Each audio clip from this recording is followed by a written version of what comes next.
Hi, and welcome once again to our new topic. At ang topic po natin ngayon is human acts. So ito po yung content. Human acts versus acts of man, the determinants of human act, the accountability of human acts, and then modifiers of human acts. Now let us begin with the basic principles of human acts. At mag-uumpisa po tayo sa pagkakaiba ng human acts sa acts of man. So, ano bang pagkakaiba nila? So, if you look at the definition, you will see that human act is an act which proceeds from the deliberate free will of man. Look at the words deliberate free will of man. Meaning to say, itong action na to ay pinag-iisipan, alam natin, at ginagawa natin siya freely.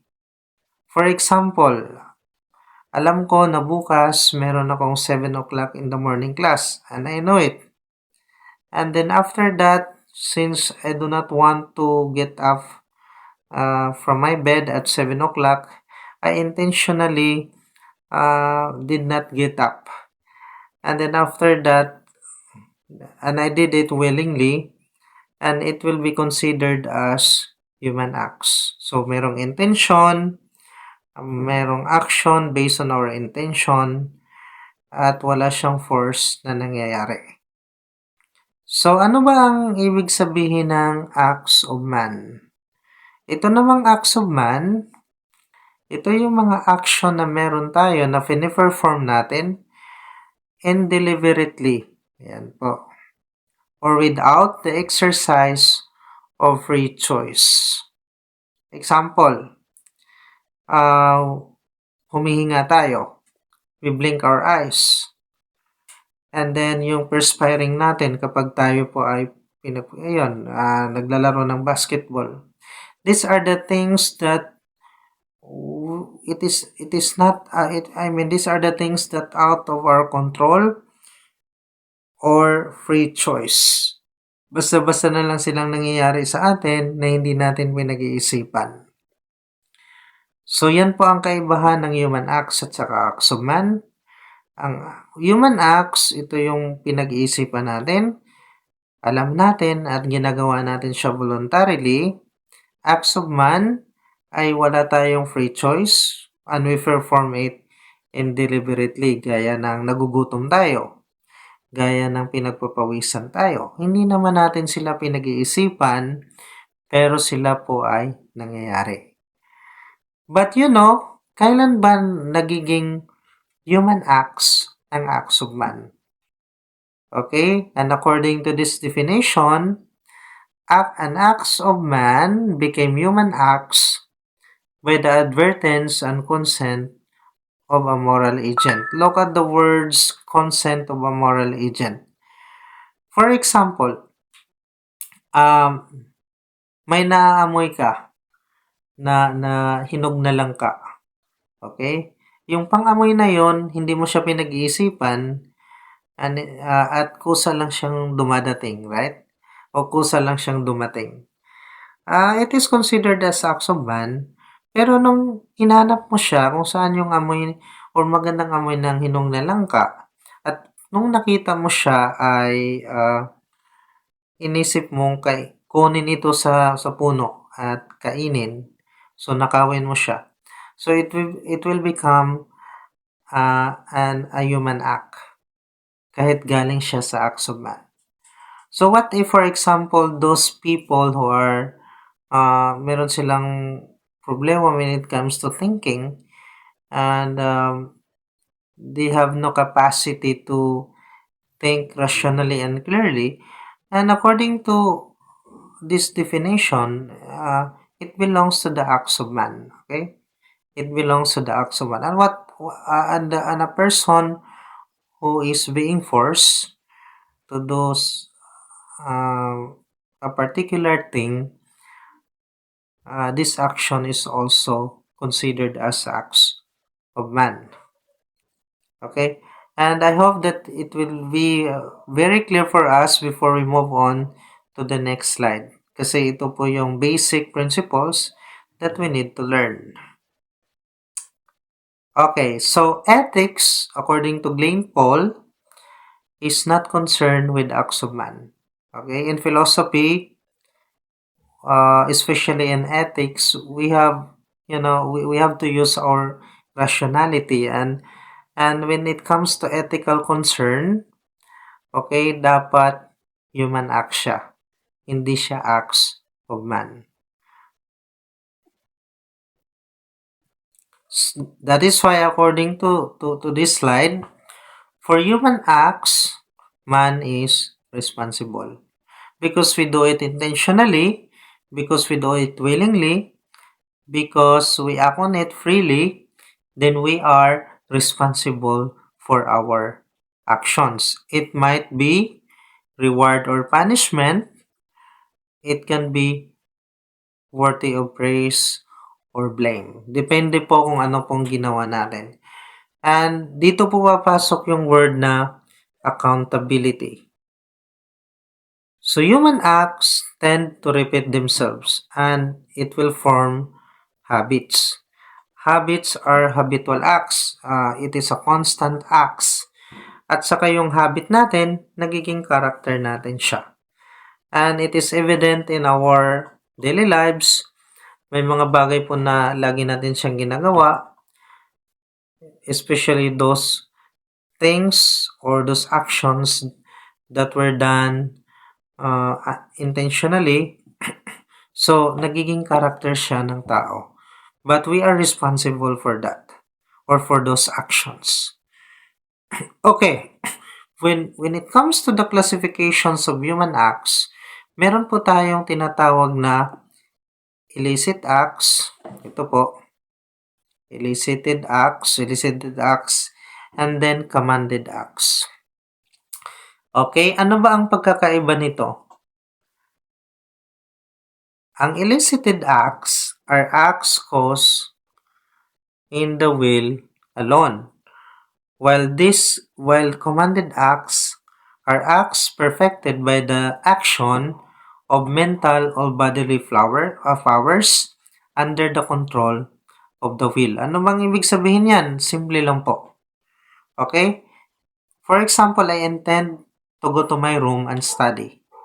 So the intention of going to that room to study is actually a will.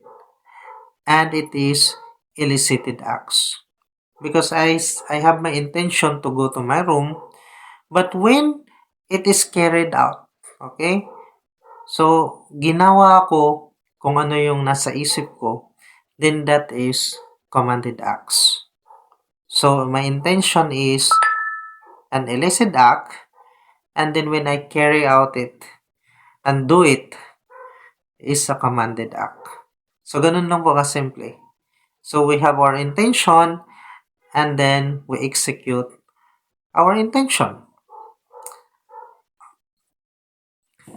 So, now let us go or proceed to the determinants of the morality of human acts. What do we mean by that? Okay? At makikita natin siya sa definition na ito. Ayan.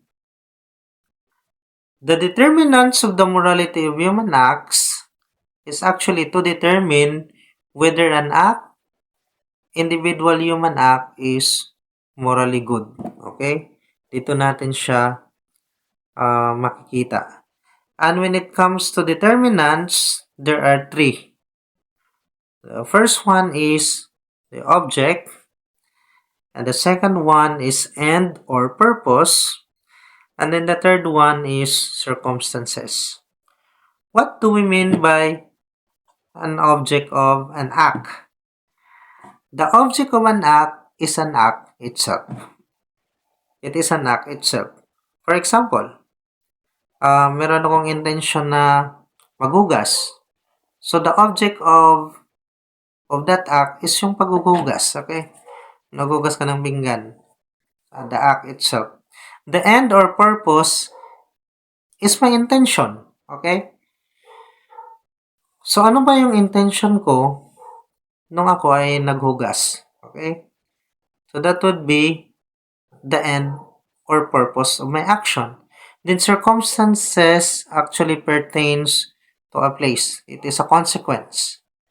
It is a consequence that actually uh, involves place, time, and then the environment that I have. Okay?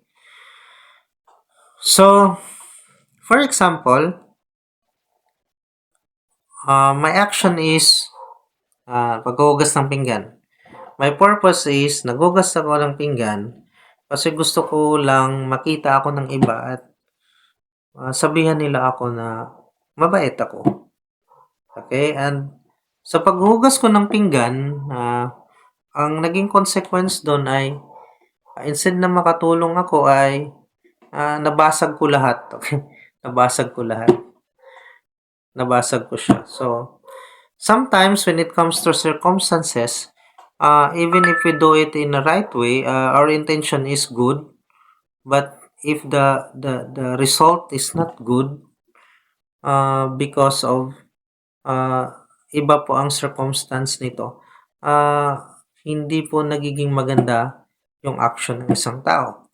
So that is why here, sinabi dito that a morally good act requires the goodness of the object, of the end, and the circumstances together. Dapat daw maganda ang action mo at yung action na yun dapat maganda ang intention at maganda ang kahinatnan. Kasi meron pong maganda ang intention natin pero ang naging consequence nito ay iba. Hindi siya nakakatulong. Kahit na maganda yung ginagawa natin. Okay? Dapat ang ating object, the end, and circumstances are all good. Okay, now let's move on to the accountability of moral act o human acts. So, ito yung 3 bases for moral accountability. A person can be accountable if a person has a particular knowledge, ginawa niya ng free, and ginawa niya voluntarily. Which is, it could be intentional or negligent. Meron kasing iba na gumawa nila without the knowledge of it. Or meron ding iba, ginawa nila yung isang bagay kasi na-force lang sila because of different circumstances. And then, meron ding iba, hindi nila volunteer na ginagawa. So, that person cannot be fully morally accountable. So, dapat ito, meron silang tatlo. So, when it comes to the modifiers of human act, dito natin makikita if it is increase or decrease when it comes to accountability. So, meron tayong 4. The first one is ignorance. The second one is passions. 3 is fear. And number 4 is violence.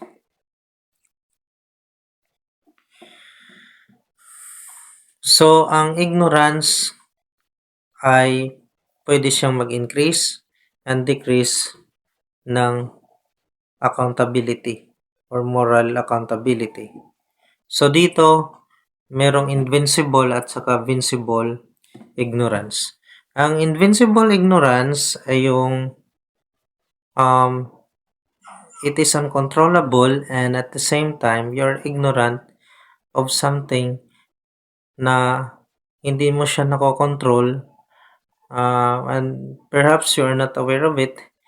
But the vincible ignorance is different because pwede mo siyang makontrol or you can overcome it but you still do it. When it comes to passions, of course, there are passions that are not really very big deal.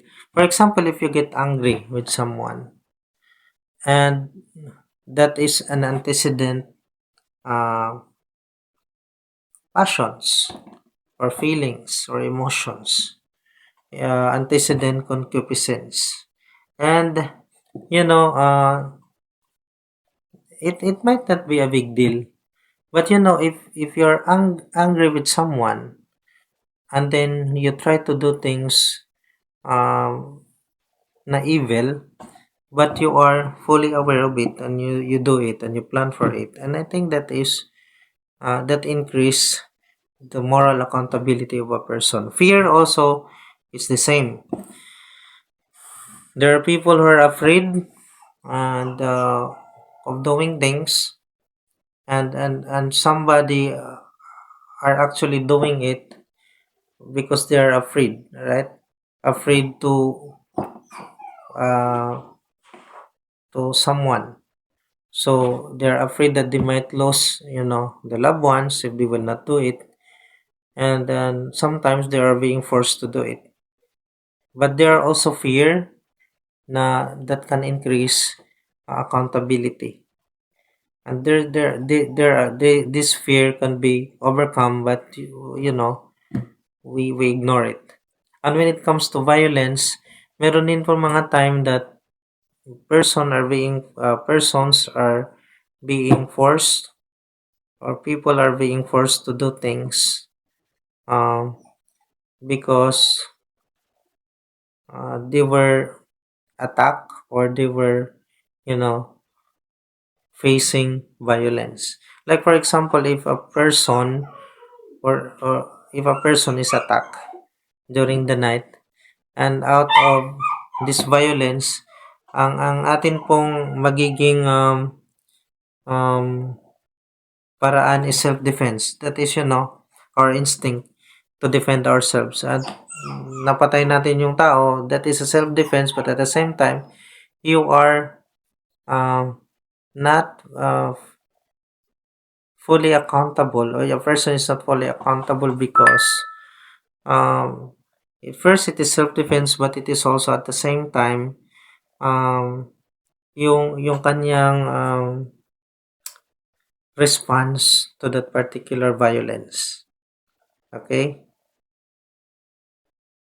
So it might decrease accountability. So, pinag-usapan natin dito yung basic principles of human acts of man versus human acts. And then, we move on to the 3 bases of moral accountability, and then the modifiers of human act. Kasama na rin doon yung classifications of human acts. So, now let us go to the assessment. After natin na-discuss itong lesson na ito, then these are the things that we need to consider. So, kung nanonood tayo, ito po yung pagnilay-nilayan natin at sagutan. The first one is, can an act of man be considered human act if the action is carried out with malice? Why or why not? So, Robin Hood robbed the rich and gave the money to the poor. Was his act justified? Explain your answer. A nurse unknowingly gave a patient an overdose of medicine. Is the nurse accountable for her action? Explain your answer using the principles that we discuss here in our topic for today. Okay? So, if you have any questions or comments, pwede po nating mag-comment sa baba so that I will be able to answer it kung meron po tayong clarifications. Thank you so much, and marami pong salamat sa panonood.